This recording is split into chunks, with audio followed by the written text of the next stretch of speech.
शुक्रबार आफूले खतरै भाषण गरे भन् ठानेर 2-4 चोटि त आफ्नो भाषणको भिडियो हेर्दै आफै मक्ख पनि परिनु होला। तर 4 पटक एसएलसी फेल भएकोलाई शिक्षा मन्त्री बनाएर देश बन्छ त उपमेयरज्यू। भ्रष्टाचारमा मुछिएका आरोपीलाई अर्थमन्त्री बनाएर अर्थतन्त्र बलियो हुन्छ त उपमेयरज्यू। झुट बोल्न लज्जा नमान्ने मान्छेलाई प्रधानमन्त्री बनाएर देश इमानदार बन्छ त उपमेयरज्यू। बलात्कार आरोपीलाई पार्टीमा खुल्ला साँडे झैँ छोड्दा देशमा छोरीचेली सुरक्षित हुन्छन् त उपमेयरज्यू। 10 वर्ष लगाएर एउटा पुल नबनाउनेलाई पूर्वाधार मन्त्री बनाएर विकास हुन्छ त उपमेयरज्यू।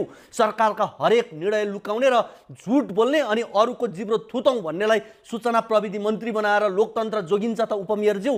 देश बेच्ने सम्झौतामा हस्ताक्षर गर्ने मान्छेलाई राष्ट्रवादी भनेर प्रचार गर्दा ऊ राष्ट्रवादी हुन्छ त उपमेयरज्यू। आफ्नै पार्टी फुटाउनेलाई लोकतन्त्रको संरक्षक बनाएर मुलुक चल्छ त उपमेयरज्यू। मन्त्री हुँदा 5 तलाको घर बनाउनेलाई गरिबी निवारणको जिम्मेवारी दिँदा गरिबी हट्छ त उपमेयरज्यू।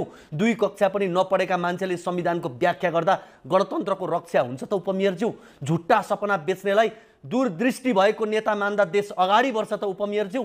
आफ्ना मानिसलाई मात्रै अवसर दिएर बेरोजगारी हट्छ त उपमेयरज्यू। जनताको करबाट विदेश घुम्नेलाई राष्ट्रवादी दौडा भन्ने हो त उपमेयरज्यू। खरबौं भ्रष्टाचार गर्दा नि आँखा चिम्लिएर बस्ने आफ्ना जोगाउन लागि पर्ने तर देखाउनलाई सुशासन समिति बनाएर देश बन्छ त उपमेयरज्यू। 1 लाख युवालाई रोजगारी दिन्छु भन्नुपर्ने सरकार सञ्चालक दलले बेरोजगार युवालाई सडकमा ल्याएर रोजगारी मिल्छ त उपमेयरज्यू। स्टर्न गरेर देश चल्दैन भने देश बन्न विदेशबाट ऋण लिएर लुट्नै पर्ने हो त उपमेयरज्यू। विदेशमा भए युवा भेडा चराउने, देशमा भए नेताहरूले भेडा बनाउने भए मात्र देश बन्ने हो त उपमेयरज्यू। आशा गरौँ युवा नेत्रीले पक्कै यसको जवाब उपयुक्त मौका हेरेर दिनेछिन्।